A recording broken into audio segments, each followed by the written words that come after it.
Hello and welcome back to the Elite Football Show. My name is Haider and Rubbani and I'm your host as usual today. This is episode 1 of our brand new show. It's mine and Rob's show. We haven't got a name yet, so we're just working on that, but we're really excited to be talking after that fantastic victory last night, Rob.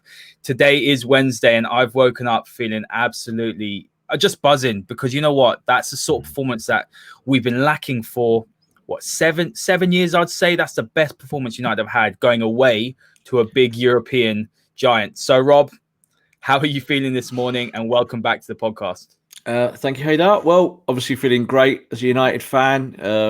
Very lucky over the years to see many of these victories, but we're in different times now. And I just think last night the boys did themselves justice. The most important thing that I've been talking about is fitness. And if you're not fit, you're going to get beaten by any of the top teams or any team in the Premier League. United have looked fit now the last 2 or 3 games. You can see that they're just getting to where they want to be without a pre-season. And last night, United outworked PSG. So whatever anyone thinks of PSG in terms of their talent, United outworked them and had the quality as well to punish them.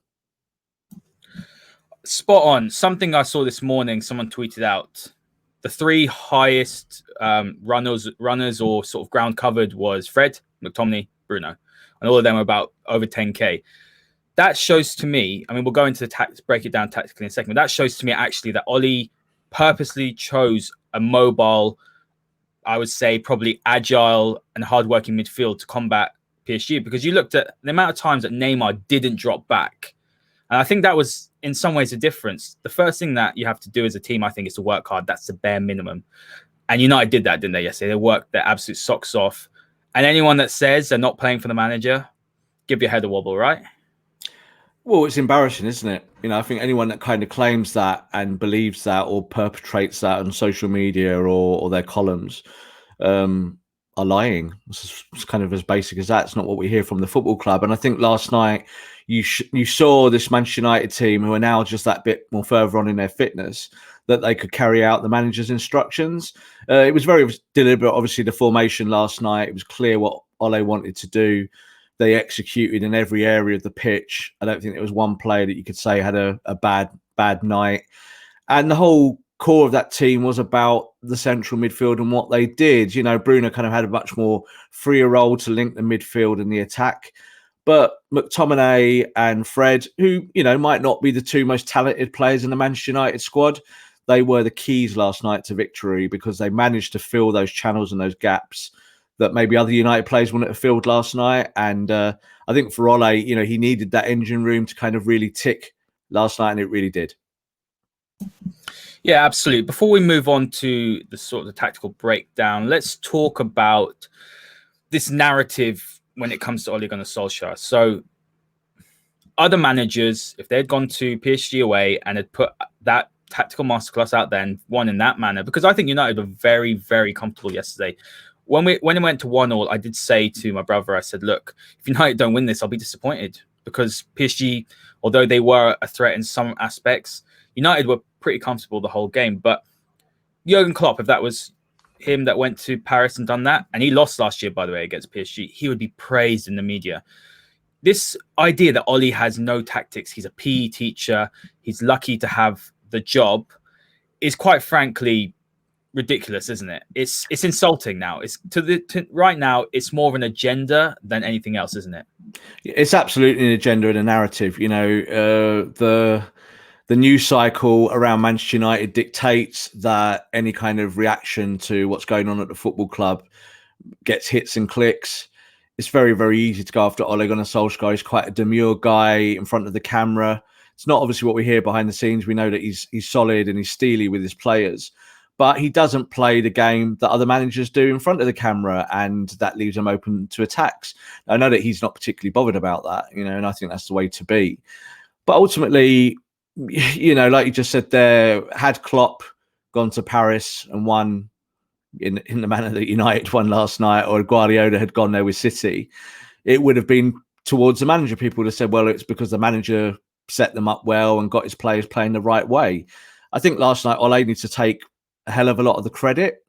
Again, he's the kind of guy that doesn't want it. He'll talk about his players and what they did, but the tactics were key last night. And, Thomas Tuchel is a great coach. You've got to really set up well to beat his teams. And United did that last night. And like you just said there, had the game been a draw or a loss for United, I think United fans would have been disappointed because United were so dominant across the whole 90 minutes. And it could have been anything to United. United were quite wasteful in attack last night. Could have been 3-4-0. PSG got their goal from a strange own goal, obviously from Martial. They didn't beat De Gea themselves. So I just think overall there is an agenda against Ole Gunnar Solskjaer. There is a corner of fans that want Pochettino in. There's a corner of people in the press who want Pochettino in because it would be a huge news story. And Ole's not going to get the praise that he deserves. It's something that I just can't stomach it. I have said many times, that I do want to see United be more dominant in these big games. I do feel like sometimes we're more reactionary rather than sort of more proactive. I think I'm not saying all the time, but that has been the case. But I've seen we know who we're talking about. I've seen a comment. We saw a comment yesterday, and it's fueling agendas, isn't it? And the problem is that a lot of United fan base, probably a large section of it, they do fall for it. And this narrative that is being pushed is damaging, isn't it, for progression going forward? It is and it isn't. I don't want to mention individual journalists' names because I'm not interested in any of that. Ultimately, United fans will believe what they want to believe. If people support Jose Mourinho and wanted him back at the football club, or they want Pochettino, or they want Ole out, that's just agendas, isn't it? It's what people's preferences are at the end of the day. I don't think it really damages Manchester United itself as an organisation or as a football team. Ole and the lads are aware of it, but they don't subscribe to it, and that's the way to be. Public opinion is always going to either be on your side or stacked against you. And at Manchester United, it generally is stacked against you. Even going back to the days of Sir Alex Ferguson, Fergie had this all the time about Fergie time and how his United teams conned and swindled their ways to titles and, surrounded referees and attacked people and intimidated them. None of it was really true. There was elements, but it was constantly talked about in the press. There's nothing new there in terms of Man United being the front page or front cover of a magazine or a publication. So I don't think it's damaging. I think the guys take it as it is, and they'll feel great after last night because they worked on the tactics to beat PSG. They did beat them. But of course, if United play Chelsea and Arsenal and fail again, or something goes wrong, it'll be the same conversation that we were having 3, 4, 5 days ago about Ole out, Pochettino in. These things don't change with Manchester United. And that's exactly it, isn't it? That it seems that Ole, if he loses, he's one game away from being sacked. If he wins, it wasn't Ole, it was the players, it was luck. PSG were bad. Neymar and Mbappe didn't perform. Neymar wasn't working hard. Di Maria was anonymous. It's the same narrative. You know what? In some ways, to me, it feels like a bit like the United of old, where the press would say things against United. And I'm sure Ole's turning around to the players and saying, look, it's us versus them. We know what we've done. We know we've worked hard, and that's the most important thing. And I think it's really, really important, that victory last night. I think it cemented a lot of confidence for the players. Some of the fans as well. I feel a lot more comfortable after last night's victory. We shouldn't react on a game-by-game basis, but I do definitely feel a lot more comfortable. Let's start with the formation, Rob. And we went for a 3-5-2, playing on the counter-attack, playing with that low block-out possession. When I saw 3-5-2, it's exactly how I thought we'd set up. It seems to me that we do excel more. We've got the players to play on the break. It's about how quickly we can transition. That was the most important thing. But why do you think Ole did this, and why did it work, essentially? Well, partly I think you have to dispel the myths about what 3-5-2 is. 3-5-2 kind of lends itself to the narrative that it's a defensive formation, that you play against teams who are going to be all over you in attack, and this is a way to counter-attack. Now, for me, that's not the way I see it. You can play 3-5-2 at Manchester United because of the personnel. That's why you play it, because you get the most out of your players and you can be at your most dangerous while also protecting David De Gea. Now, we saw that last night. I would like to see Manchester United use this system more in the Premier League. I think it lends itself to what United can do on a player-by-player basis. And we saw last night how effective it can be without it just being a transitional system. So United didn't just play on a counter-attack last night. There were plenty of times where they did get forward quickly. But the idea wasn't to go from back to front in 5 seconds. The idea was to pick the lock. and to use the kind of low block to get the ball to Bruno, who played more of a free role in midfield, and then allow your strikers to not play the traditional 2 up front pairing, but to kind of go wider, to split the channels, to make the runs. And in fact, Rashford's goal, obviously, at the end came from that, where United were laying the pressure on, and PSG shaped and warped, and it allowed Rashford to take that step into the box to get a shot off and put the ball in the bottom corner. That all came from the 3-5-2 system. People can say at some point it was 5 at the back, it was 4 at the back for a little bit, and it was 3 at the back. Those things change in the game because managers have to react to what the opposition are doing at times. But for United, you saw last night with the position of Luke Shaw, obviously Tuanzebe coming back into the team after 10 months out, and even Victor Lindelof, obviously I've been a critic of, all much more comfortable in that role simply because of the shape, and allowing them to get out from the back a lot quicker, to feet, more accurate, and to hurt PSG. Yeah, you touched on Martial and Rashford, and something I noticed and I thought was actually very brave is that when we've played 3-5-2, we played those split strikers, and the idea was to sort of, I guess, stretch, the pockets of space, either behind the fullbacks and centre back, or to stretch the centre backs out wide. But what was quite interesting is that Oli kept Martial and Rashford up top while PSG had the ball, while they're progressing, instead of coming back and covering and helping the fullbacks. The midfield's job was to do that, Fred and McTominay. That's very brave, isn't it? Because it's almost as if Oli's saying, no, I trust you, Shaw, because people have issues with Shaw's defensive side of it. I trust you, Tellez, your first game, but I want to hurt them on the break. And that's something which United did many, many times, didn't they? And although maybe Martial hasn't really hit his form yet, he was still quite key in the build-up, wasn't he? Well, he won the penalty. So, I think people have already forgotten that. I know he scored the own goal, and it was an awful own goal, and he should really sort his positioning out for that header. But ultimately, he played as number 9 last night, and for the goal, he played with his back to goal and spun his man and got the penalty, and it was a deserved penalty. It was definitely a foul. I think when you look at what Ole did last night, PSG were pretty bog standard PSG. What are they going to do to hurt you? Their midfield's not particularly talented. The idea is to put the ball at Neymar's feet and Mbappe's feet and Di Maria's feet and create from there. And that's how United set themselves out, to stop those three and then to go and play their game. And I think that was so successful last night because it allowed United to retain possession and actually play through midfield, technically and tactically really soundly.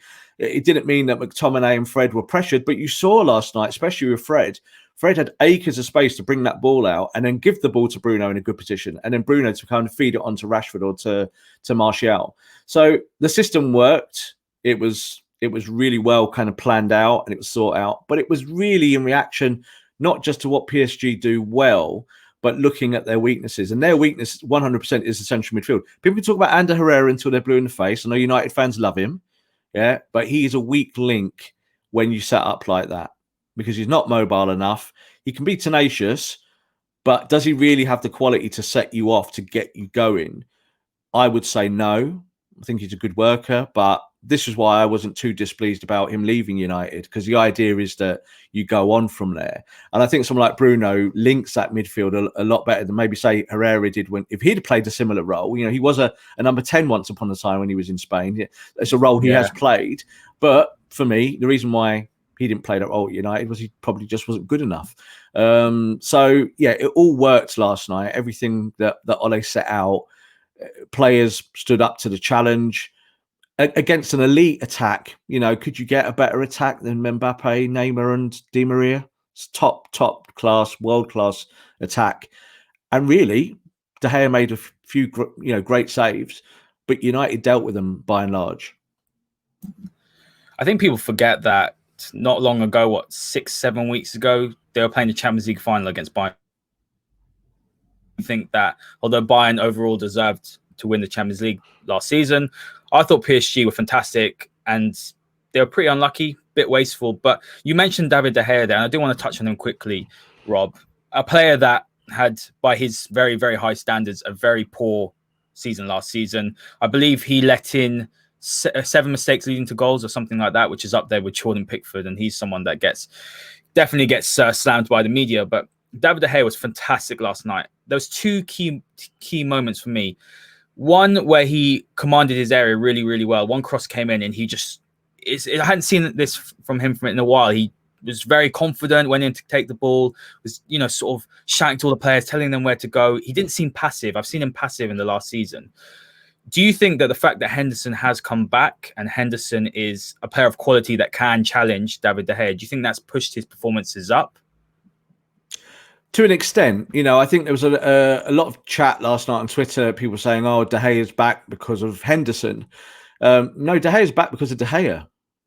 Ultimately, goalkeeping is a confidence game, and it's about how you feel about your defence in front of you, what you can do with the attackers that you're facing on that day. Like, again, we've just said, that attack, the PSG attack, is one of the best in the world. So De Gea knew what he was facing. He knew he was going to have to be at his best. Mistakes are a funny thing with goalkeepers because it's not always a good barometer of how good that goalkeeper is. It's more a kind of rounded view of the defence, I think. And I think you saw with De Gea, his standard has gone up. You saw that yesterday. Can he maintain it? That's a different thing. I think that goes down to fitness levels. That goes down to focus. And then, yes, knowing that he's got this great young English goalkeeper behind him who's ready to play, I'm sure does have a positive impact. Not 100%, but even if it's just in the back of his head that if he has a bad game, then he's probably going to be sat on the bench. I said after the 6-1 against Tottenham, even though he didn't particularly play badly, De Gea, I said it was time to maybe give Henderson a go because he's ready. So a great performance from De Gea, some really great saves. I think especially the one where it was a point-blank save and he just got his body in the way, but managed to get the ball, scoop it up really quickly as well. That shows how sharp his reactions are. At his age, we shouldn't be talking about a player who's past it. He's absolutely prime peak level for a goalkeeper. And he's going to have a real battle with Henderson, I think, over the next year. Yeah, I think so. I think also the one that stands out to me last week against Newcastle or earlier on in the week was off the line where he basically palmed it and brought it off the line. But let's move on to Luke Shaw and that left side so we can bring in Telles to this. And a lot of people have been saying this, and I agree with this. And I was of the view that Luke Shaw looks very, very comfortable as a left centre-back in a 3. That back 3 actually really complemented itself. You had Shaw. If you look at the positional maps, he's almost playing as a left back, actually. You saw Telles pretty much playing as a left winger. I thought Telles was very, very interesting yesterday. Small sample size, and Europe is different to the Premier League, but his delivery was fantastic. But that combination on the left, is that one that Oli can take forward into, say, the Chelsea game or the Premier League? And do you think that Shaw essentially secures himself as a first choice option in that back 3 if we go to that formation? Yeah, I think with Shaw, it's about trying to find a formation that suits him, but also works with everyone else around him. So if Telles played in a back 4 as the left back, I would be a bit worried about that because he's defensively okay, but he's not better than Shaw as a defender. He just simply isn't. So if you were playing a back 4, I would still probably lean on Luke Shaw to play that role, especially if we can take for granted that maybe Maguire or Lindelof would still be playing inside of him, where there's a lack of pace. And we know we'll talk obviously about Tuanzebe soon. I think 3-5-2 with that transition, or maybe into a 3-4-3, which allows United to get on the front foot, lends itself to playing both Shaw and Telles. And I think that is the wider thinking at Manchester United and for Ole. How do you get a guy that can play through the midfield rank and actually provide assists on the left? That's something that Telles does for fun and has done for a while now, but still have enough defensive steel. And you saw that when Telles and Shaw were on the back foot a little bit more, it became more of a 5. They tucked in a little bit more. They were more defensive. They were more disciplined. And they can cover each other a bit more. So I'd like to see more of this. A lot of United fans obviously just want to see overt attacking styles. I'm always more balanced.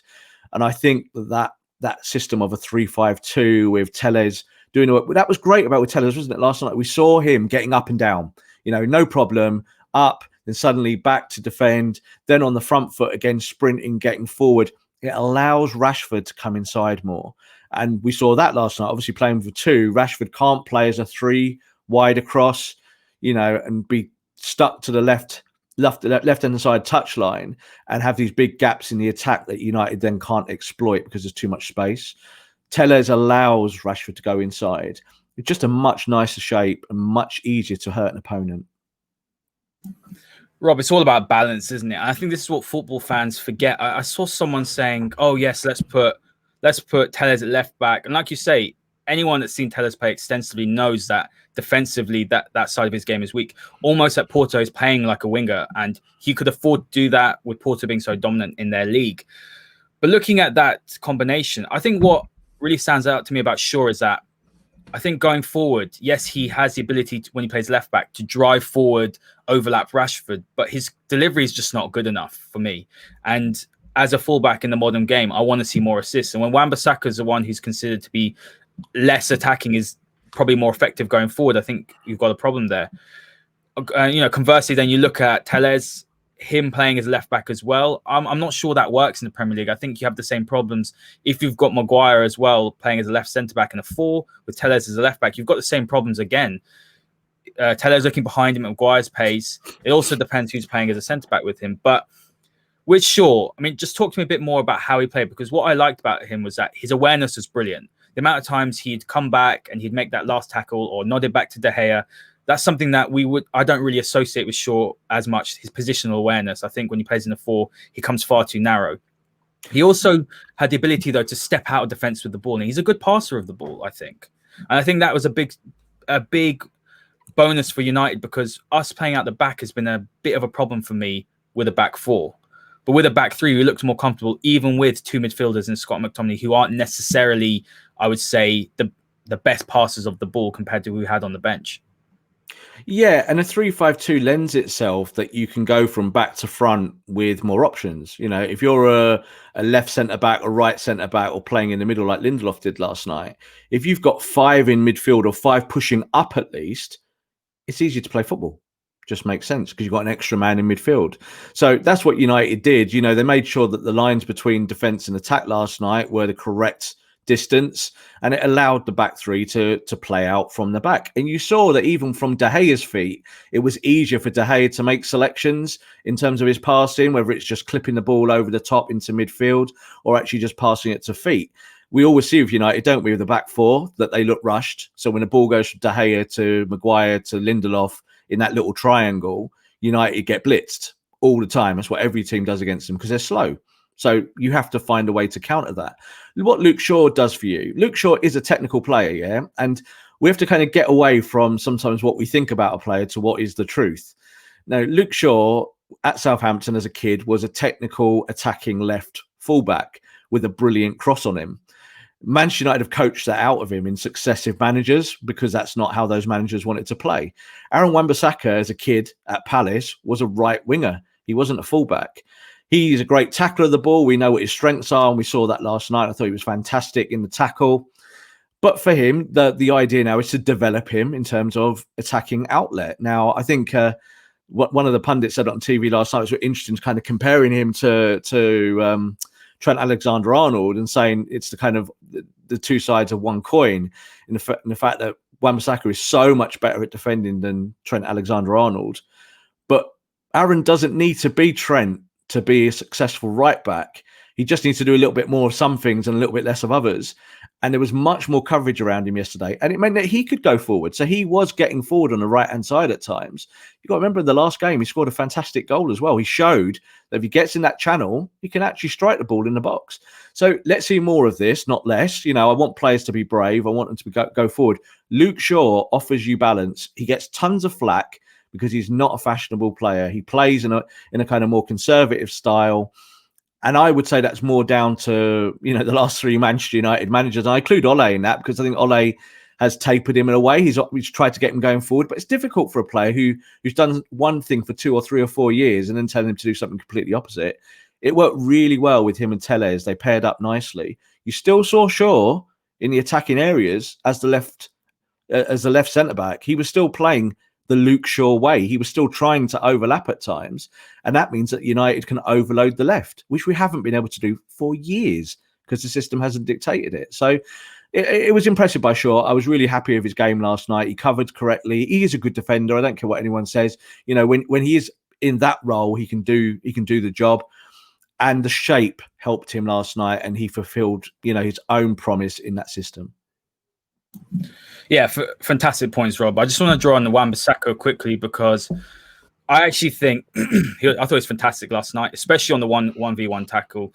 I think we all know his qualities there, but I haven't seen a player in a long time that can go in and make a slide tackle in the box that cleanly. He did it 2 or 3 times, I think, and I was thinking any other player I'd be a little bit worried, but his timing's exceptional. But let's talk about him going forward because, again, there are calls from fans to say, let's play him right centre-back. I'm a massive no-no to that. And we've seen it's quite clear that if we looked at the game against Brighton, where the amount of times Solly March had got the ball free, obviously, at the back post, Wan-Bissaka's positioning was very, very poor. Once you move Wan-Bissaka infield, that's where he struggles, I think. His positional awareness isn't there yet. And I think this is something that fans struggle. They're like, okay, let's play Wan-Bissaka, let's play Lindelof, let's play Shaw as 3 centre-backs. That just wouldn't work. And for me, I'm not sure that fans do realise that some of the deficiencies Wan-Bissaka's game. But going forward, yesterday, what I was impressed with is he made himself available. He made himself as an option.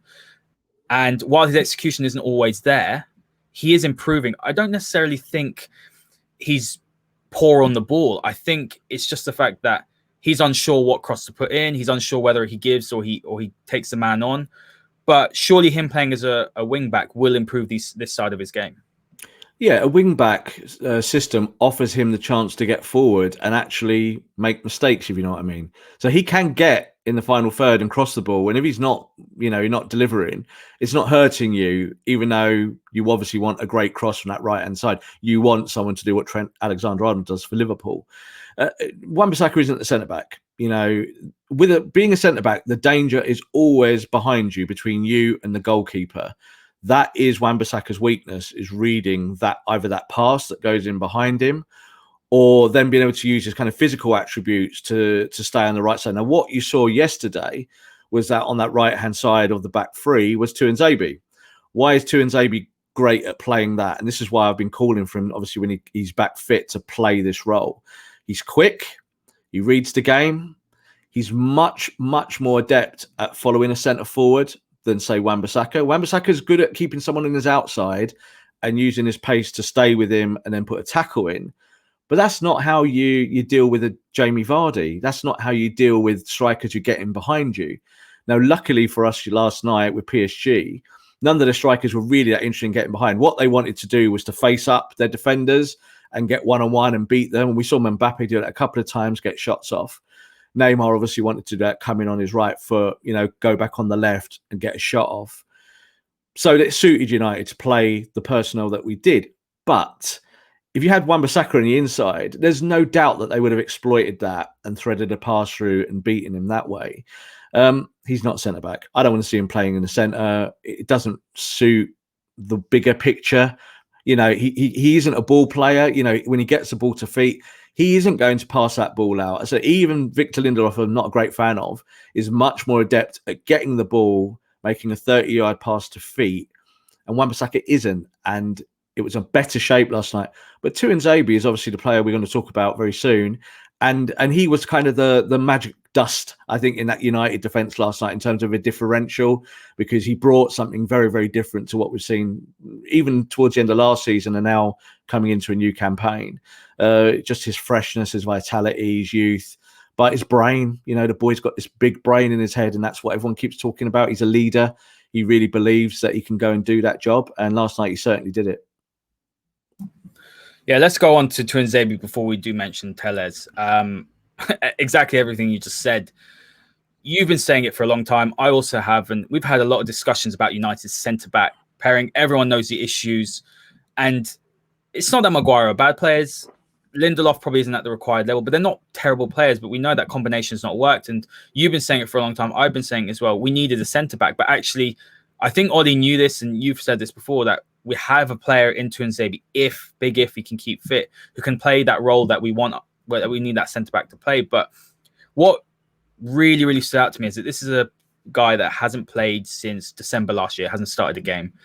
And to come back against two, as you said, off camera, two of the best forwards in the past decade, they can rip any defence to shreds. Three of them. Di Maria as well, sadly. Yeah. Three of them. And what really stood out to me, actually, with the key moment was on the 35 minutes when Mbappe went outside, and the way that Axel kept up with him in terms of pace.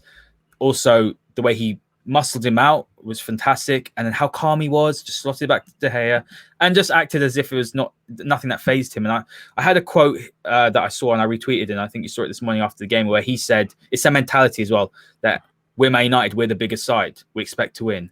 And it's so refreshing to see that. Let's not get too carried away. And I did say that in a tweet yesterday, let's not get too carried away. He needs to keep fit. He will have games where he doesn't necessarily perform, but he was absolutely fantastic yesterday.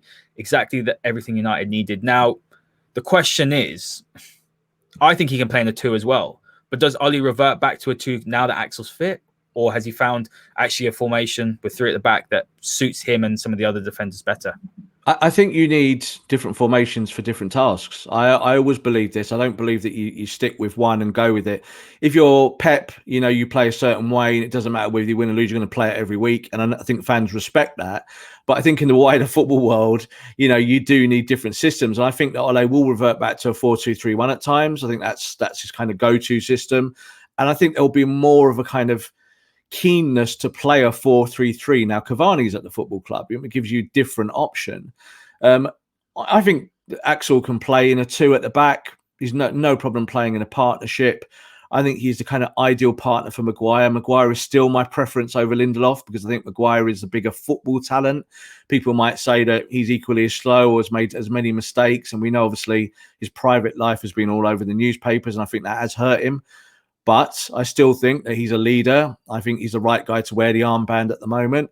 And I think that if you put a guy next to him who is technically very good and also has pace, we suddenly see a lot of those problems that we identify of Manchester United's defence every week. They will evaporate because you just have that pace to cover. If we'd seen Maguire in a one-on-one race with Mbappe last night, United would have lost. Yeah, we know that. 100%, so yeah. I last night declared that I think Tuanzebe is the best centre-back at Manchester United, and I've believed that for a long time. That's not a new thing. I believe. I think that that's the case, and I think that Mengi could be the second best. So in going forward, they're the 2 guys who I'd like to see get a spot, whether it's playing in a back 3 or a back 4. And eventually we could see Mengi and Tuanzebe pair up. They could certainly do that. Again, they're both talents that could play together. But it gives Ole options. And this was why there was a keenness from Manchester United not to buy a centre-back at this time, even though obviously we've all called for it and we've all wanted reinforcements at centre-back. There's a lot of faith in Tuanzebe. His fitness record hasn't been good for 10 months. We know that. But he's actually not an injury-prone character going back over time. He just had a really bad last 12 months. He's not Eric Bailly. Eric Bailly's out for a month now again. And I keep saying, if you play Eric Bailly more than once a week, he gets injured. So that's a big problem. I think with Axel, if they can get his core fitness correct and he can play games and he can train, then he should be available and he'll be a huge addition. It will be like the cliche, a new signing for Manchester United at the back. Because I think most teams in the Premier League would like an Axel Tuanzebe. Oh, 100%. 100%. And it is, you know what, as well, it sounds silly. I don't want to say, when a player comes in, I don't feel the same way. But there's a huge immense of pride I had yesterday. The fact that he's come to the academy, he's someone that's been developed. And that is the fabric of Man United, whether people like it or not. I'm not saying we should keep players who are average because they know the United way. Because, again, that's just ludicrous. You've got to be objective. But he is always someone I've watched him develop through the academy. One, he was captain as well all the way through the ranks. So he's a leader, something I think United miss. And what I saw yesterday as well, he doesn't have a problem with telling an older, more experienced player to go here, go there, constantly communicating. But United possibly, I don't know if it's too early, but if they're pushing him into the next game, that pushes him up then to first or second choice centre-back, doesn't it? Yeah, and you've got to be careful. This boy's just come back from a 10-month layoff. So do you play him in the next game and risk him breaking down? So I think what we might well see is, obviously, if Maguire's fit, he might go back to playing Maguire and Lindelof, and Manchester United Twitter will go wild and crazy about it and call Ole every name under the sun. But if you're looking at the sports science will almost definitely be telling Ole Gunnar Solskjaer not to play Axel in the next game because you need to rest and recover. And United have got this run of games now, which are all big games. and each one is a different kind of challenge and different task. You can't play the same 11 over and over again just because it's doing the job for you. You have to rotate. These players haven't had pre-seasons. You've got to find a way of making this kind of Rubik's Cube look gleaming and shiny and excite every match without hurting your players. So I think that Axel won't play in the next game just because of that, not because Axel's not good enough or just because Ole wants to change the tactics. It will be because the sports science will dictate it, and it will probably be the safe thing to do. You know, we want Axel to be available now, don't we, for the next year? That's what we want. We don't want any injuries. We want him looked after. Mason Greenwood's had a knock, and that's why he hasn't featured in the last 2 games. And Ole, rightfully at 18, is going, I need this guy in the months to come. So he's not coming to Paris with us. And lots of people said to me last night, what's going on with Mason behind the scenes? There's nothing going on with Mason behind the scenes. He had a knock, so he didn't play. So it's the same for Axel. I think we need to look after him. I don't think he should play the next game. What I would like to see is that Mengi comes in and maybe gets a game here and there in the correct circumstances. Because even though he's only 18, his talent is huge. And I like to see guys come through our ranks. It's one of those things about being a Man United fan. I don't really understand those fans that don't get that this is what our club does, and we nurture talent. You know, we create superstars, we don't buy them, as the old catchphrase used to say.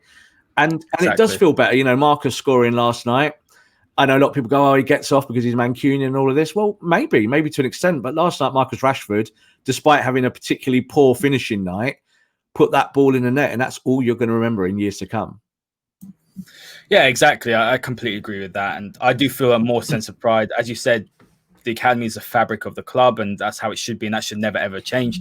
And Mengi is someone who can also play on the left side of centre back as well. So I think that's very, very interesting. Rob, let's quickly touch on Telles. I know we've spoken about him in depth with Shaw, but what was this sort of tactical impact of him coming into the side, and how nice it is to see a player that can cross or take corners? I mean, how we looked a lot more dangerous. We don't look dangerous from corners, in my opinion. I know we scored one the other week with Maguire, but for a team the size of United as well, you've got McTominay, Pogba, Maguire, we should be getting more goals from set pieces, in my opinion. And Telles is the trajectory, the whip, it was fantastic. And that's an extra dynamism to our attack, which United possibly haven't had for a while. Cavani's not bad in the air as well. Ole has options, doesn't he? And that's the key that we haven't had for years. Options. He can change around depending on the fixture or the strengths of the opposition. Yeah, one of the things I said going back over time was about whether Telles was a first choice signing at United, and I said that United were looking at Telles over Reguilon, and the reason was because of what you saw last night, because of tactically what he can do and his delivery and his technical ability. United haven't had a set piece specialist for a long time, someone who can take a corner. We've had, obviously, Bruno can take corners, and your technical players can do it, but it's always been very lopsided at United. You know, we've not really had that kind of strength in that area. And that's why Harry Maguire, who used to score tons of goals away at, you know, Leicester and Hull and all those other teams, because they were teams focused on set pieces, that he's not really scored lots of goals at Manchester United. That might change now. You know, the guys who are the better headers of the ball in our team, they've now got someone who can whip a ball out and in. And you saw that last night where Telles was pitching the ball between the penalty spot and the edge of the area, but when the ball arrives in the box, it's inside the 6-yard box. It means the goalkeeper can't come for it at all. The goalkeeper has to stick; he can't twist, and it means that you can get a header on it and you can score. It's going to be so valuable going forward for Manchester United, and this is why I think Telles will be a starter, and this is why I think United will play that system, because the weapons that he brings are something United have not had for a while. This is kind of what people thought Delot might be when he came to the club, an attacking fullback who could deliver. And what we saw with Delot is that he didn't really cut that, didn't really improve over time. But Telles is an experienced player who's been doing this for a long time. His assists ratio is obscene. You know, I think in terms of numbers, he's probably just behind Robertson and Trent in terms of Rob, numbers. You know, people put those numbers down just because they come from set pieces. They put his assist numbers down. I've seen it. I said, oh, well, no play his assists. I saw someone put out a percentage, and I'm like, an assist is an assist. United Trent takes all the corners, doesn't it? Liverpool and all the set pieces. So his numbers are also skewed by set pieces. but you've still got to be good enough to take the set piece to get an assist. So United have not had that for a really long time. And like you said there, people might skew it and say, oh, if but maybe. Tellez scores goals as well, but he does take penalties. And I was thinking last night after Bruno missed his second penalty, it might be time to give the ball to Tellez because he's a really, really good penalty taker. Another option for Ole, isn't it? In terms of training and saying, right, guys, let's put this together and try and find a way forward. I just think with Tellez, he's a guy who's going to keep the width and he's going to keep going up and down the pitch. I compare him a little bit to Alonso at Chelsea in the sense that Alonso is not great on the back foot, not a great fullback in when he's playing in a 4, can be exposed, but gets assists and also gets goals because he'll come in, he'll play that role. Got a good shot on him. Tellez has got all of these things going for him, and United have not really had a fullback that can do that for a long time. Shaw obviously was that player as a kid, but hasn't been, like we just touched upon a minute ago. But Tellez is that kind of player, and now United have got a technical fullback who can be a genuine wing back when United are trying to push forward. Yeah, I completely agree. I think we also have to expect that he will have defensive lapses and frailties as well. But I think with that 3 at the back, I agree with you. The system going forward, he can now focus more on going forward. He's got the protection behind him as well. And that's why I want to bring on Scotty and Fred, because they were the engine room, weren't they? They were absolutely fantastic. And Ollie has actually gone back to these two in the bigger games because he knows that if I tell those two to work their socks off, to stick to exact instructions, they're going to do it. And perhaps Pogba might not do that. Matic, quality player, but again, he hasn't really looked like he's got to top speed yet. But why were they key to victory for you? Well, the 2 words that you use there, engine room, and I think people have to get away from the fact that he didn't pick Pogba or he didn't pick Van der Beek. It was about tactically looking at what was needed last night, and you needed 2 runners who were going to physically challenge Mbappe and Neymar on that left-hand side. And those 2 players did it all night long. And I thought, Scotty got into foul trouble earlier on and got a yellow card. And it was a little bit precarious because it felt like maybe Neymar had him on toast and that he was going to get done over and over again. But he sorted that out.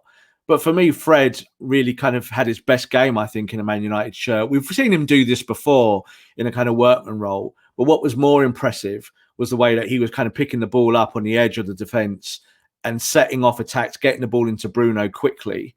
And that was what was needed last night. And, I don't think it's an indictment on Pogba or Van der Beek or even like Juan Mata, who obviously was man of the match in the game against Newcastle, who didn't feature last night. This is about using your squad and having the correct kind of bench to make an impact late on, which is what we saw happen. But those 2 guys in the midfield, they were excellent yesterday. They did their roles. Football, I always believe, is about role players. Liverpool do this really successfully. They'll put players in that people don't fancy, whether it be your Hendersons or your James Milners or people like that. Wijnaldum, maybe not your first choice to be a starter in your team. And yet they go and win titles with it because the tactics suit the players and the players can execute. Last night, the players really did execute. And I thought, Scotty and Fred, both sensational performances from 2 midfielders who are always under fire from Man United fans. Yeah, they are. The usual uproar when you see the team sheet. My biggest concern, Rob, I'll be honest with you, was, and you said this, you sort of debunked my fear, but Fred picked up the balls off centre-back and went to Bruno quickly. And that's always been my problem when I see Fred and McTominay play together, is that while they're both execute the defensive side well and they allow you to be more physical in midfield, I think one of my problems has always been that I'm not sure that they can get the ball forward quick enough. Obviously they did that, or I'm a bit worried about how good their passing is going forward. I feel like they play a bit too safe, but actually, you bring in Bruno here. He had that freedom, didn't he, to play between the low block, and you had the forwards ahead of him. How key was Bruno to this? And you mentioned Van der Beek and Pogba, but why didn't they start? Because a lot of fans still wondering why didn't they start. Pogba came on. We'll talk about the subs in a bit, and he was fantastic. But fans don't necessarily see how balance is important, do they? No, because it's a game of populism. I want my favourite player to play. I've got an idea of what Manchester United should be doing, and that's what I think, and that's that. And that's what people do. Last night, Bruno, he was the right choice to play in what was effectively a free role. When United played 3-5-2 yesterday, Bruno was able to kind of come back and help Scotty and Fred at the correct times. But he was also allowed to go and join the attack. So 3-5-2 quickly became 3-4-3. And the other deciding factor of that was having Telles bombing up and down as a wing-back, which United haven't had. Luke Shaw getting forward in those roles has never looked completely comfortable, not because of his fitness, but just because of the way he plays the game. He's looking more inside than outside. So as soon as you do that and you're Fred and you turn on the ball and you look up, you've got outlets. The first outlet is probably Telles to a ball to the left, then Bruno into feet. And if Scott is going with you and doing the work, you've got 3 passes on. Now, what we've seen with United in the past, that hasn't been there. If Matic plays as the central defender, central midfield defensive player, quite often he has to go sideways or back because he hasn't got that support in and around him. So that's why that worked last night. But Bruno's work rate is what sets him apart, because he can play as a number 8. He can play as a kind of number 10, and he can also be a kind of 9.5, as we call it, maybe what Harry Kane's doing at Tottenham at the moment, where he can kind of be on the edge of the box and kind of drop into pockets to be able to create. And we saw that work perfectly last night. Now can Paul Pogba do that? And can Van der Beek do that? Absolutely they can. But I would say that if I'm Ole Gunnar Solskjaer and I'm picking my men for the night, the guy I think who would do it best in that formation is Bruno. Bruno scored the penalty, obviously second go, but they all count. And he really did have a good game, both defensively and offensively. And I would say we've not seen that from Bruno, even towards the end of last season, where I think his performances waned, even though he was still racking up the stats. Last night was a really good all-round performance, a captain's performance. He wore that armband for the first time. And obviously, we know he doesn't shirk responsibility. He's not a shrinking violet. He knows what it takes. He's a winner. And I think he drags people along for the ride. And his positioning was perfect last night because it just allowed Martial and Rashford to be able to go and push up high.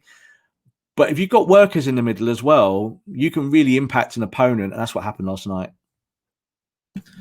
Yeah, I completely agree. On Bruno, having him as captain, I think, as you said, you didn't shirk from it. And this is a thing, isn't it, that at United, over the years, we haven't had players that have almost excelled under pressure. And Bruno gets a lot of stick, doesn't he? I mean, for me, he's honestly, and this might be a bit crazy to say, but you have to take into account his time at United plus now, and then the figures he's putting up there. He's one of the best midfielders in Europe. There's no doubt about it. But do you think that people talk about, obviously, Pogba, they talk about Van der Beek.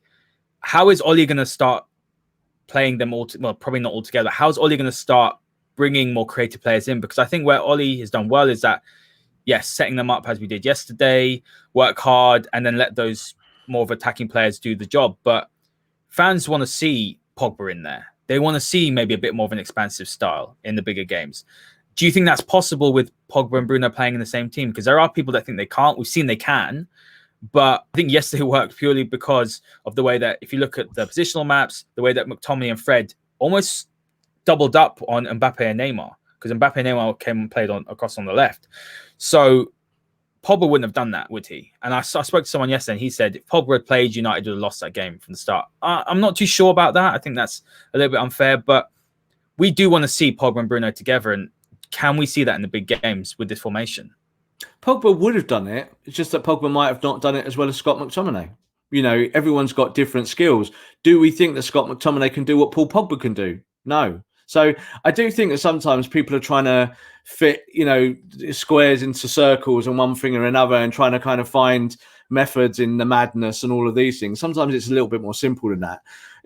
The truth is that Paul Pogba had an injury. That's why he didn't start the Newcastle game. He's had a hip injury. He didn't start for France in the last game that they had in their qualifiers. There's no conspiracy. He wasn't ready. He could have played 20, 30 minutes. That was what people felt at Manchester United. And that's exactly what he did. What I would say is I think Paul Pogba coming on, I think in the 68th minute yesterday, he had more attacking creative opportunities than any player on the pitch for the whole 90 minutes.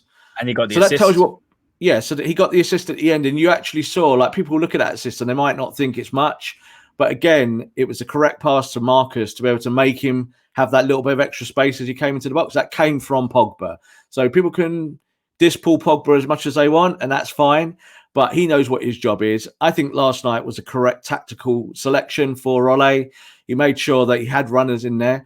Paul can do that job. It's just that he's not great at it. So you have to find a balance. And that's Ole's trick now, is to find a way to play a formation. And it might be in weeks to come that Ole goes, do you know what? I can't play Bruno, Van der Beek and Pogba together, so one of them sits on the bench. But haven't we been crying out for a better bench at Man United? You know, last night we saw United have a better bench and close the game out. Whereas if you'd taken the bench from the end of last season, we'd have all been going, we're going to get beaten here. We could play well for 70 minutes, but then the last 20 minutes, you'll make substitutions because people are tired and you'll lose. And that's what has been happening with United in the past. Now Ole has options. We haven't even spoken about Cavani. You know, Cavani's going to come into this team. Where does Cavani fit? Is he a starter? Does he start on the bench? Well, either way, that's a big piece of the jigsaw suddenly in there. You know, we just talked about Tuanzebe now being an active member of the squad. Mengi, an active member of the squad. You know, we've got players to come back. Juan Mata has proved that he can be a role player in this squad. These are big kind of leaps as to where United were not that long ago. And I think Ole will be feeling a lot better about it. It's much better to have selection problems where you're not sure where to fit people than saying, I haven't got the players. I think he's got the players. It's just about finding the right system now. That's exactly right. You just have to look at the semi-final against Sevilla not long ago, where he looked over at his bench and we were crying out for a change, and there was just nothing on there to make that change. You talk about sort of, I guess, Van der Beek. A lot has been said. I probably emotionally said before the Newcastle game, I said, I'm not sure he's Oli signing. I'm not sure, because he's not playing, and you know, if you can't get more than 15 minutes here and there, you know, 5 minutes here and there. I know it sounds reactionary, and I still it's definitely reactionary. So I still let me we're going to argue over this, I can tell, but let me sort of push my view forward.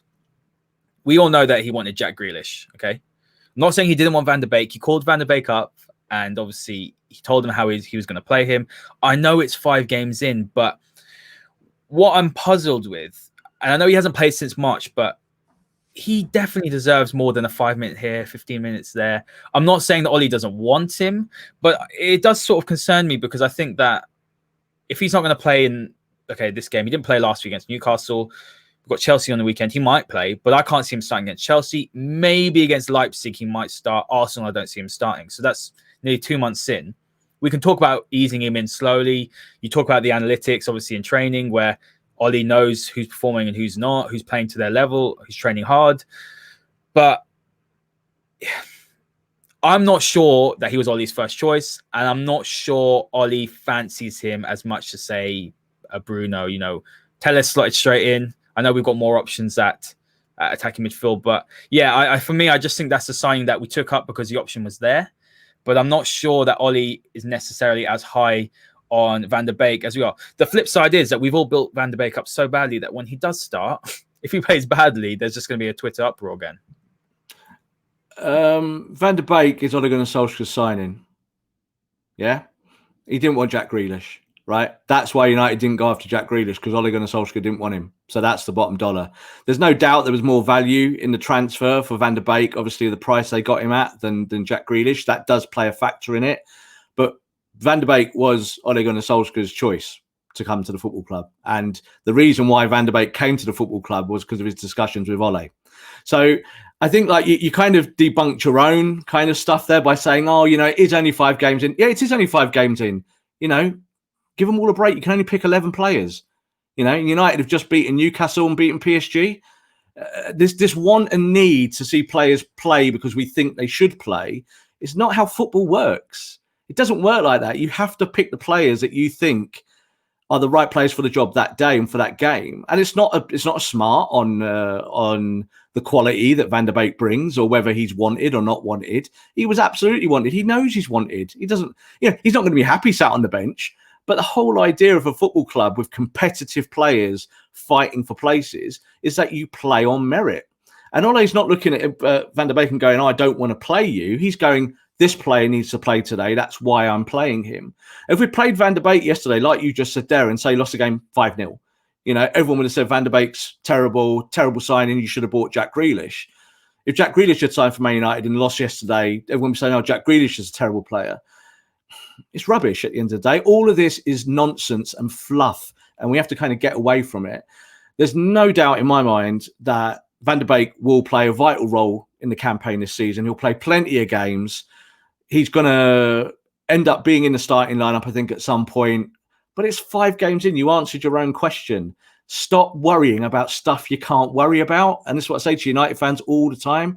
You just beat PSG. We've just sat here and debated and said, do you know what? Ole got his tactics right and his selection right. But then we're saying, but Van der Beek's not getting minutes. What? Why? No, I agree. So we can't say so. Pogba, you know, there's the Pogba crowd who'll go, you know, I love Paul Pogba. I think he's a fantastic player, World Cup winner. I think he's got all the talent in the world. And yet there'll be people who will say that Paul Pogba should never play for Man United because he doesn't care and he loves himself and he's a social media superstar. And then there'll be other people who'll go, Paul Pogba is the most talented midfielder in the world, better than Kevin De Bruyne, and should play every minute. The truth is neither. The truth is neither. Yeah, and the truth is neither also about Van der Beek. Van der Beek was 100% the manager's signing. He wasn't a signing by Ed Woodward.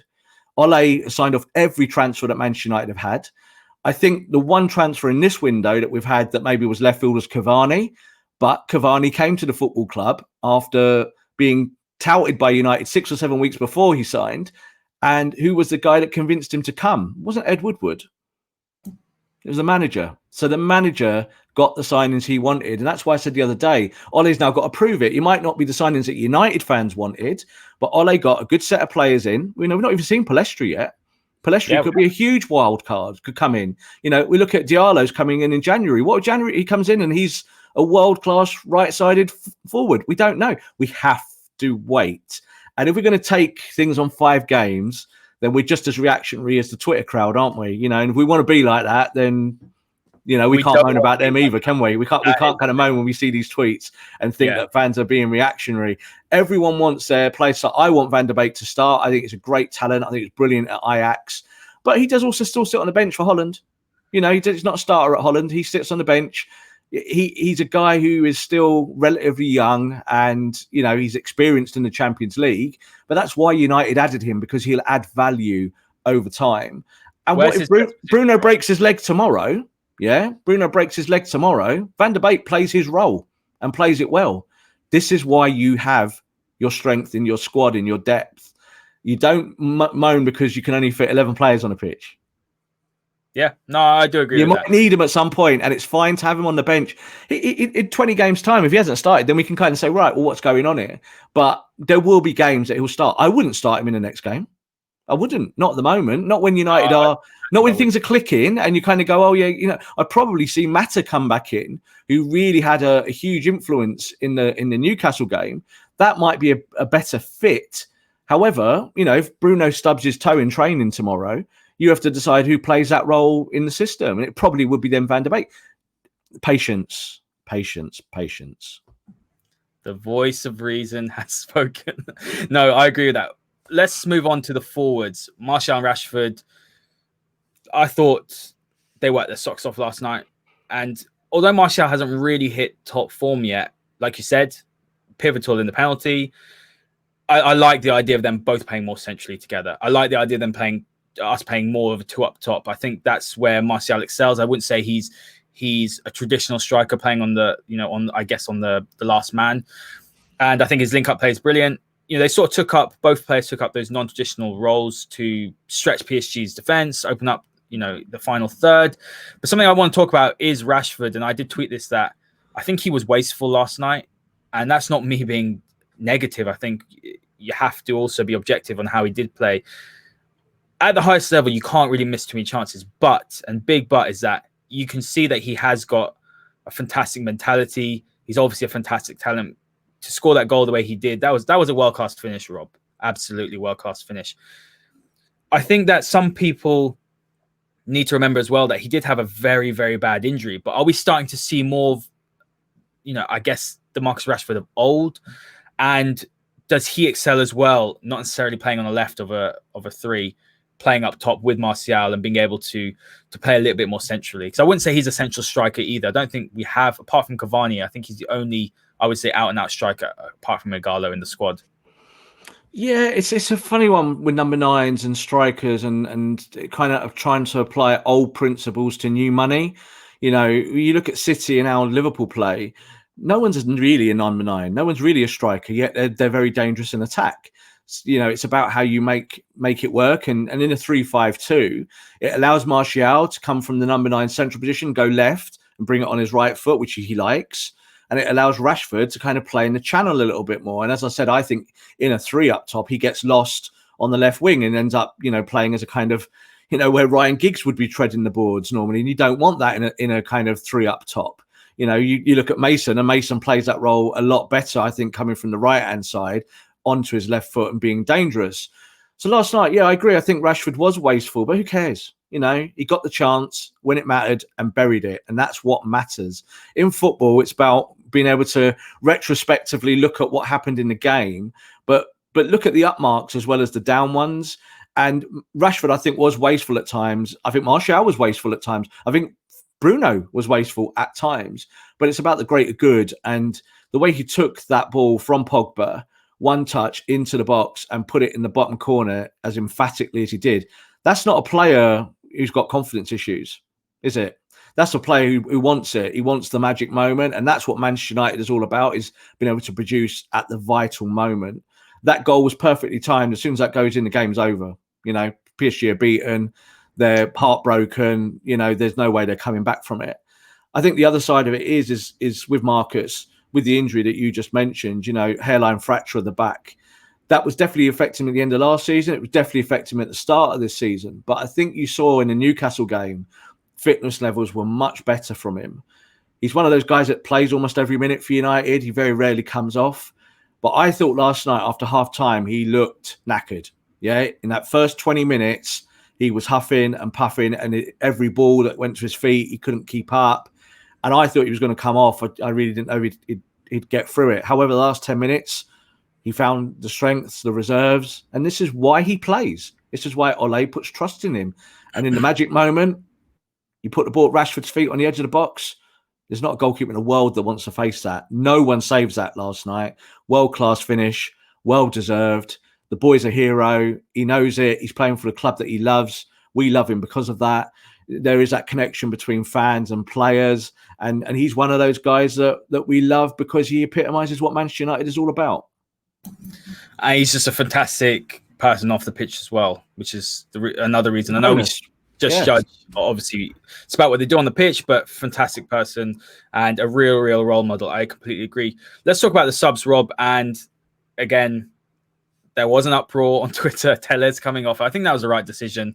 You know, Tellez, first game for United, about 67th minute, I saw he came off, and I was on the group chat, and people were disappointed. And I said, no, I think it's probably the right decision. We got Chelsea on the weekend as well. And Oli brought on Pogba, and that really took the game away from Tuchel, didn't it? Going to the back four. Talk to me a little bit about how that change, you know, so I guess took the game away from PSG, because they were really starting to grow into the game. That was after the goal. And we looked like we had our backs against the wall a little bit. I think it was quite an inspired substitution. Paul Pogba allowed us just to gain control of that midfield. I thought he was brilliant. As you said, he created the most chances. He was on for, what, 22 minutes? Yeah, 22 minutes. And that's kind of the Paul Pogba I want to see. He raring to go, and he just looked head and shoulders above. I thought PSG's midfield was weak, if I'm being honest. Herrera wouldn't get into our midfield now. It's just a decent player. Again, probably not. Danilo Pereira, I haven't seen enough of him, so I can't comment. But those substitutions really changed the game. And it kind of puts to bed the theory Oli doesn't know how to make in-game changes. You know, that in-game, I think that's something I've criticised him before, that I don't think that he sometimes makes changes quick enough. But that's what won us the game, wasn't it? Yeah, and also you've got to realise that a lot of these substitutions in matches are pre-arranged. So, you know, they know, like in basketball, you call it a minutes restriction. So you have a player who is going to play, but they know that they're only going to play certain minutes, generally either because it's a fitness issue or because you're going to change tactical shape at a certain point in the game. Now, for Tellez last night, it's his first game for United. His fitness levels, he probably could have gone 90 minutes. But the whole idea is that at that point with 22 minutes to go, and I was crying out for it, I thought United needed a substitution. They needed someone who in the centre of the park was going to keep the ball just that little bit more. Pogba was the right player to come in that role. You could have brought Van der Beek on, but I think Pogba is the guy who, if he picks the ball up on the edge of his defence, can transition really quickly back into Bruno. So we saw that, and we saw Pogba, in those last few minutes pushing the envelope. He was the guy at the top end of the pitch looking to play the final ball, and obviously he got the assist for Rashford's goal. So I think a lot of these times with substitutes, you make a substitute, either works or it doesn't it? It's a flip of a coin. People either go, it was a good substitute, or they go, oh, that substitute didn't work. I think you see Klopp and Guardiola both tend to sit on their substitutes. They don't make early subs, maybe in a way that once upon a time Mourinho would. When Mourinho was at Chelsea, he was famous for making substitutes after 25 minutes because he didn't like what he saw. I think Ole is a pragmatist. I think that he was looking at the kind of way the game was unfolding, and that extra bit of space in midfield maybe gave him confidence to change the wing-back system, bring another player into the middle. United was still getting the width, no issues with that, but it meant that Pogba could go and do what Paul Pogba does, with less kind of strain. He just wasn't physically ready yesterday, Pogba. I think he was fit. He probably would have started when the system might have been slightly different. That might have had an adverse effect on United, or it might have had a positive effect. I don't really know. You can't say hypothetically. But that substitution definitely changed it for me. And I think at the end, bringing on Dan James and bringing on Van der Beek, again, United fans would go, oh, Dan James. He was absolutely the right person to bring on. Why? Because he's a runner. He fills in. Yeah. He's very aware of what's behind him. He works hard. He's going to challenge. He's going to put his body on the line. And those were the two players to bring on just to bring that energy for the last 3 or 4 minutes. Very late substitution. Lots of fans would just say, well, that's normal, isn't it, bringing on a sub like that? But Ole might have left it and said, no, I'm happy with where it is. And then we might have got punished. So people would have been blaming him for that. But it was a good substitution. I think all substitutions worked last night, and all three of them had an impact. Yeah, Dan James is a funny one, isn't he? I think even against Newcastle, he had a good game. Much more comfortable on the left. He does have qualities he can bring. Look, we know that he's not necessarily at the standard yet. Perhaps he might never be. But I think the sort of vitriol he does get is a little bit too far. But Rob, before we talk about looking forward and sort of the formation that we used last night, if we can use it in the future, I want to talk about planning and execution and differentiate between the two, because I think people get mixed up with the fact that they think we have no planning or there's no planning involved because the execution is off. And I know you've seen this so many times. Anyone that says Ollie has no tactics, just get in the bin. It's absolute nonsense, okay? But it's often the case that we see with this United side is that when the execution is off, and this is with any side, that, that could be the final ball, the final shot. First half planning was absolutely exemplary. Execution was exemplary. Brilliant first half of football. The goal went in. Second half, it wasn't quite happening. Our execution wasn't there. The final ball, the shot wasn't there. Rashford a few times, as I mentioned earlier, a little bit wasteful. So just talk to me a bit more about that planning and execution and why Ollie actually does have the team set up, and we plan very well, but often our execution is what lets us down. Yeah, I think execution and creativity have been two moot points for Manchester United for a very long time. So they're not new. They're not new subjects that we're talking about. What I will say for the start of this season is that without a pre-season, Manchester United's fitness levels were not good enough, and we called this. Ole called it, as I said, in the Europa League last year. He said that he was worried about the start of the season. All those things that he was worried about manifested themselves because the players weren't fit. And that's why they lost 6-1 to Tottenham. That's why Liverpool lost 7-2 to Aston Villa. That's why Manchester City lost 5-2 to Leicester City. The teams that had European commitments last year have not started the season in the kind of fitness levels where they want to be. That hurt Manchester United. It meant that execution is off. You want to do things, you're telling the body to do one thing and the body is doing another. So we've seen this with United in the opening games. What we are now seeing, I hope, is a kind of turning of the tide, is that the execution is better because when you are fit and you can run, you can do more things with the ball. Magical. That's just the bottom dollar. If you're not fit, like Paul Pogba wasn't fit yesterday, the correct call is to not force Paul Pogba to start and then for him to make a mistake or, get caught with, with his back to goal or something like that and lose the ball. The idea is that you play players who are fit and ready, and that's what Ole did yesterday. So execution is a funny thing because you need to bring players in who can execute. For me, Bruno is one of those players. You know, when you look at Van der Beek, he's absolutely one of those players. Pogba is one of those players. Those are the guys who are going to have to pull the strings in this Manchester United team to allow the other players to go and do their stuff. You know, Telles is now a player that I think you could bring in and say, technically, he's an upgrade on the left. He's going to deliver more balls. We might see United score some corners. We might see United cross the ball in more actually on the last man, which is something we've not seen for 5, 6, 7 years, you know, since Fergie even. So all of these things come with time and with training. And I think we have to give Ole the time to prepare the team to make sure that they're at their highest level. Are we there yet? Still, I think no. Still think we're getting there. We'll have more of an idea in the next 2 or 3 games. I said that we might not see the Manchester United we want to see until November. And people were like, oh, it's a long time. Well, yeah, it is a long time. But fitness does take 3, 4, 5, 6 weeks to become optimum. And your numbers in your sports science reports always show that. So fans don't appreciate that. They don't want to appreciate it. That's fine. That's up to them. But that's how Ole manages the team. Execution was better last night. We saw that in almost every position. Everyone just looked that bit more comfortable. I hope that we really do kind of go forward with 3-5, with 3-5-2. I think it suits United. It means that you haven't got 2 midfielders who are just sat in front of a back 4. It means that you can't create. It means you can't go back to front quick enough. That formation means that you can play a 3-4-3 in transition and be really, really dangerous on the front foot. Yeah, that's exactly, and that leads me on beautifully to the last point, is that looking forward to the future. I definitely think we need to play a 3 at the back, because when we play 4 at the back, let's say Pogba's playing with Matic again. We know what's the issue is behind us in terms of the defense. I think that Pogba plays a bit deeper. We saw him getting forward a lot more, didn't we? And he looked dangerous. And I said this before, that Telles on that left-hand side as a wing-back completely changes United's dynamic. If you looked at the statistics on which areas we were attacking most, you know, down the left flank, down the right flank, down the middle, interestingly enough, 43% was down the left. And we know the left is always more, we know the issues with the right. We're not often lopsided, but we looked much more threatening down that left. And I think that to get the most out of Telles, he was pinging balls into the box. When have we seen that happen? Rashford was allowed to play more inside the field in those channels, as you said. But with that formation, what I do want to sort of debunk is that, like you said earlier in the podcast, it's defensive. The idea that, it's 5 at the back.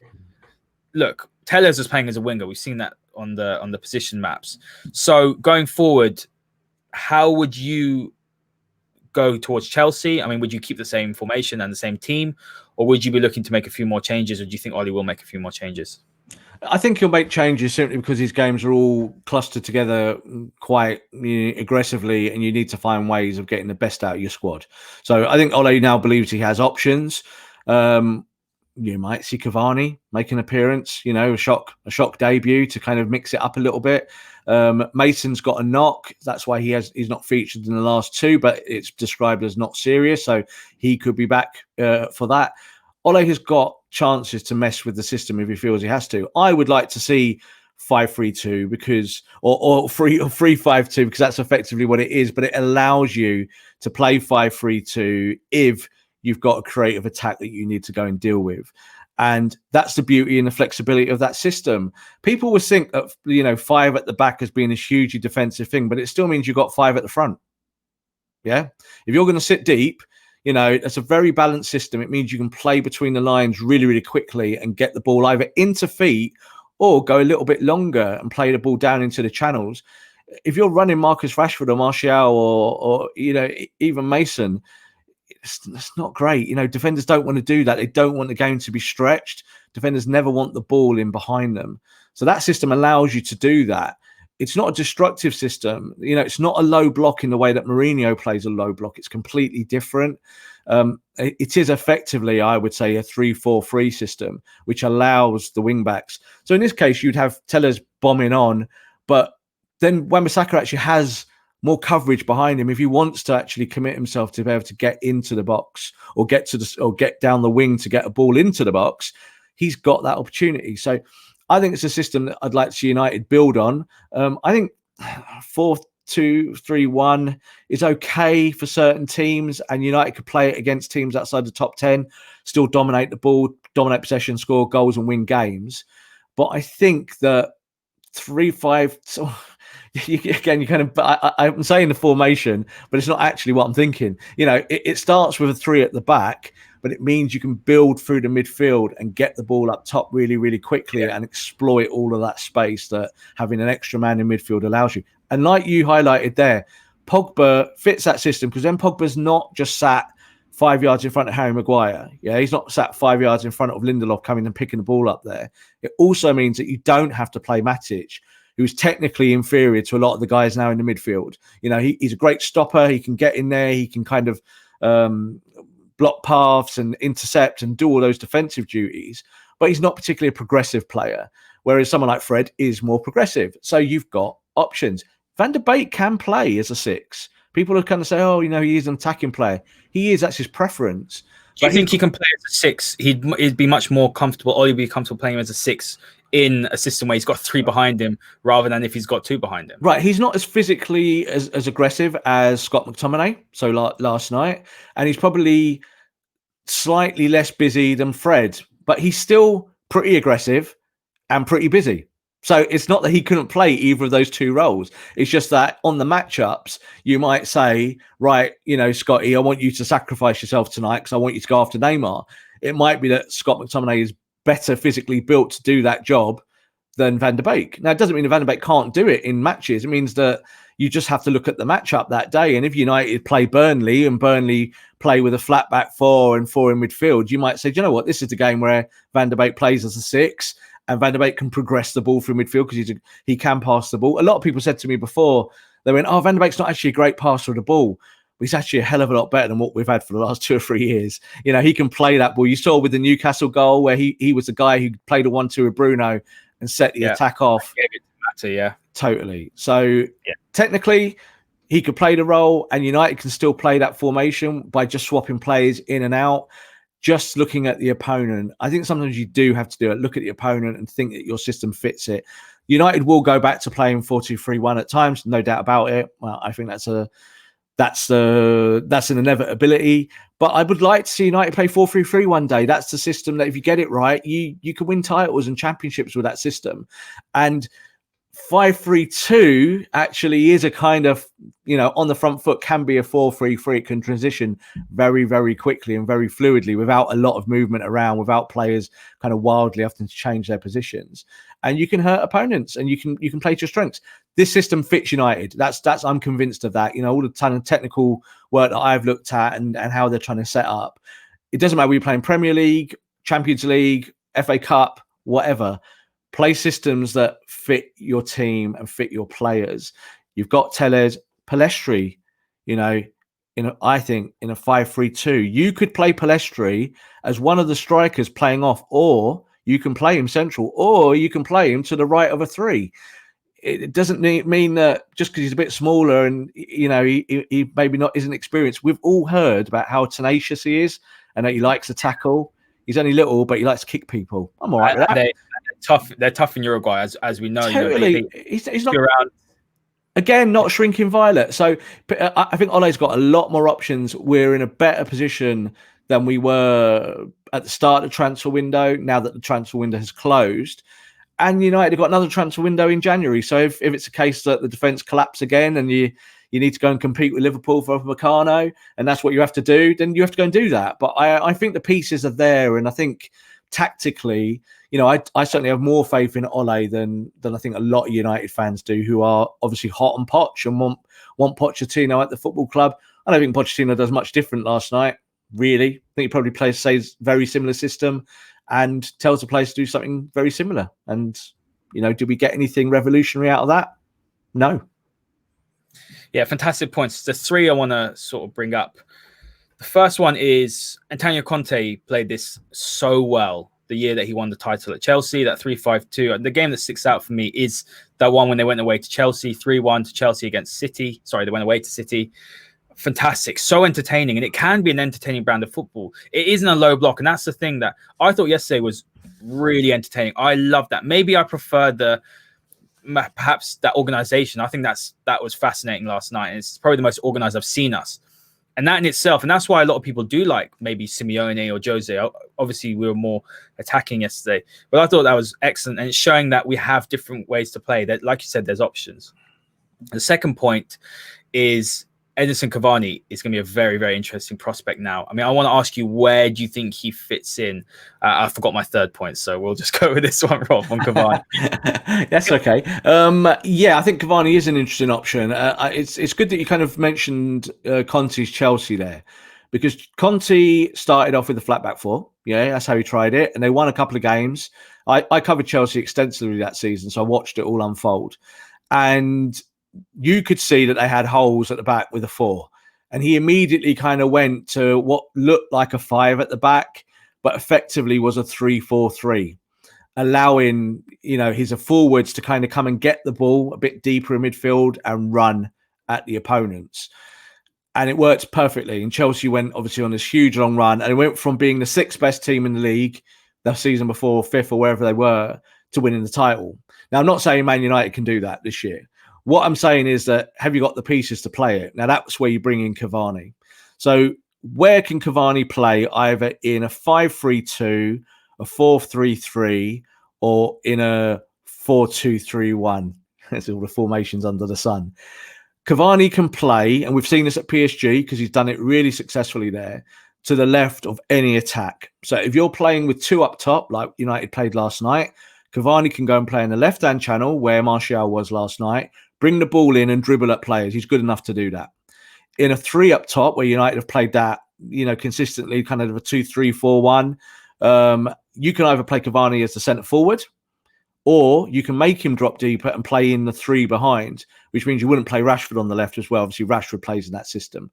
We saw last night Rashford look quite comfortable either through the middle or on the right. So you could play Rashford on the other side if you really wanted to. Cavani can play on the right as well. He's done it for Uruguay, but that's not where I would like to see him play. It's not his optimum position. But he is lethal from the left. He played there all the way through the Ibrahimovic years for PSG, and had incredible stats and numbers. Now, all right, he was in that league. Everyone kind of can call it the Farmers League and whatever you want to call it.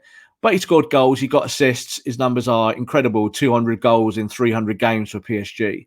It's a fantastic figure for a guy who hasn't played as number 9. So I don't see him being the number 9 at United. I see Martial continuing as the number 9. I think that Ole believes in him. And I think that United need to continue to believe in Martial. Last night, he played with his back to goal at times and won that penalty. He can spin. He can spin the ball like he did and win penalties and win free kicks and be dangerous and still come back on that right foot. But Cavani can give you a little bit of an X factor on that left channel. United haven't had that. He's not a long-term prospect. A year, maybe 2 at best. If United got 3 years out of Cavani, that would be amazing. But I still think he's got the quality to be someone who's a big plus for Ole this season. And then United can look forward to try and buy someone else. Obviously, the Sancho talk will never die down. I kind of think that the Sancho future signing could well be dead now, not because of Cavani, but because of Pellistri and because of Diallo. I don't think Sancho. No, like Sancho is a right-sided forward, yeah? So if you're going to play 4-3-3, it's perfect. If you are going to play 4-2-3-1, that's perfect. If you're going to play 5-3-2, suddenly Sancho doesn't play. Yeah, it doesn't fit that system at all. Or if you're going to play 3-4-3, Sancho's playing a lot deeper. He's away from the forwards, and that's not his strength. So I think they kind of look at maybe Diallo and Pellistri as the long-term projects. Pellistri is much more suited to playing a more midfield role. He can be a winger as well. Diallo is a front foot winger, tricky. He'll run at players, can also play as one of the front 2. I think that's where United are going. I think that's going to be the long-term kind of idea for the football club in terms of a technical approach. And then Cavani's a good stopgap for 2 years, a year. I think he will win United games this season. Like, we've not seen him yet, but I think there will be games where he's the difference. And I quite like the idea of seeing him come off the bench. Like, he might want to play more, but Cavani for 20 or 30 minutes, you know, putting out peak Cavani in that period, giving United an extra player with true world-class ability from the bench. Like, no offense to Igalo, you know, I think he was the right player at the right time as a loan. He'll go back to China in January, there's no doubt about that. You've just really made a big upgrade to your squad if you're replacing Igalo with Cavani. You know, you're really there. And then you're talking about the development of Mason. You know, Mason is ready nearly to play through the middle. I think he's nearly there. He's 18. What's he going to be like when he's 19 and 20? Where is he going to play? I think he'll be the player fighting Martial for that spot as a number 9. So I feel very buoyant about all of those things. It's a long-term outlook, but I think you have to be you have to have that kind of, not positivity. You know, I'm quite negative with football half the time as a journalist, but I think the pieces are there for a manager, whether it be Ole or Pochettino in the future, to have success. Yeah, absolutely well said. And while you were talking, I remembered what I missed out. So this will be my final word, and then I'll give you a final word. But absolutely agree that when you look at the 4-2-3-1 or the 4-3-3, yes, it does work. But I don't think we've got any traditional wingers. And that, for me, when I look at, it's worked, obviously. We've seen Martial, Rashford, and Greenwood play in that front three, and it has worked. But their first instinct is to cut in and look for a shot. How many times we put crosses into box? And that's why I feel like with Telles in, that is a completely, I know it sounds like I'm overblowing it, but that is something completely different to United's Arsenal that they haven't had, like you said, for a really, really long time. And Cavani as well, who is decent in the box as well when it comes to heading the ball.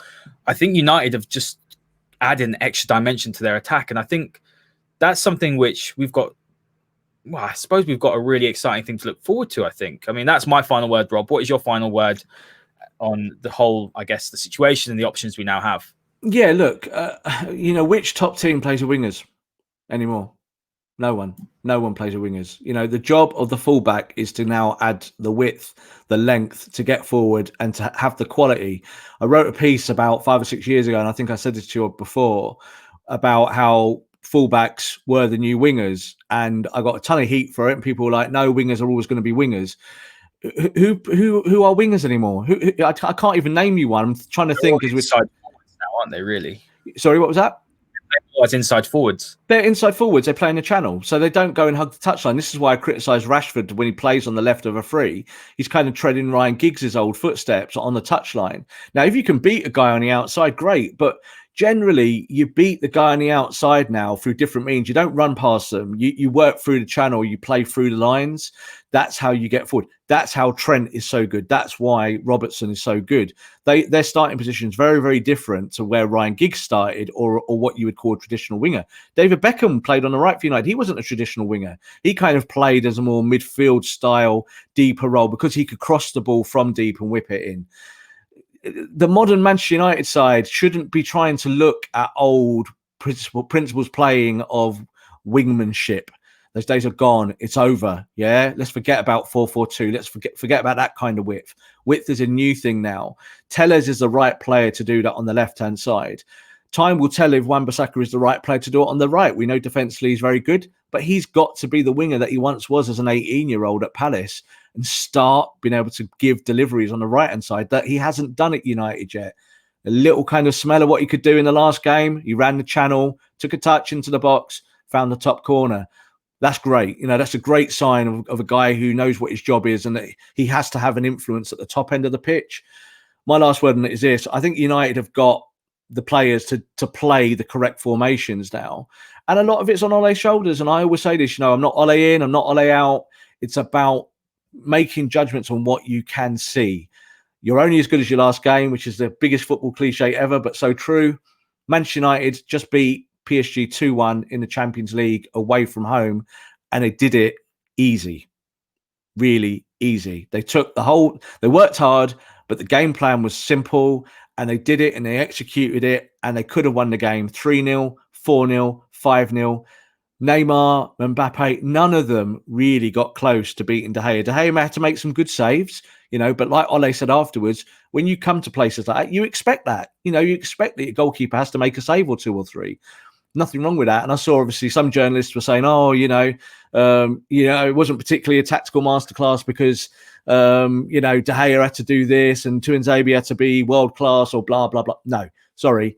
That's rubbish at the end of the day. You have to just beat what's in front of you. And United were pretty comfortable on the night. They were comfortable against Newcastle, even though they left it late. Still scored 4 goals.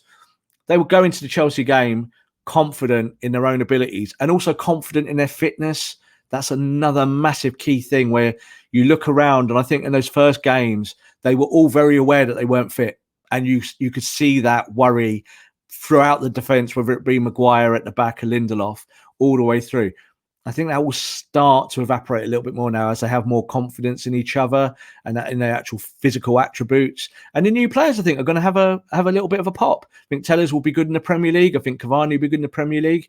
And I actually hope Pellistri gets minutes. I hope Tuanzebe gets minutes. I'm kind of counting him as a new player almost there. And I hope Mengi gets minutes because I do really have a lot of belief in him and he's been great in the reserve setup. I think he's done really well. So these are players who all could have big upside. Yeah, they're not world-class superstars or whatever people want to call them because, we haven't bought a Thiago or, at Liverpool or, at City where they've bought their players for their system. But they're good players and it's now up to Ole to prove it. And if he doesn't prove it, like I've said, there is this guy, this Argentinian who's out of a job, who's ready to come in. And that could be sooner rather than later. I said, what did I say? 2 games ago. 2 games ago, I said he's got 6 games. That's what I said. He's beaten Newcastle and he's beaten PSG. It's the right way to go.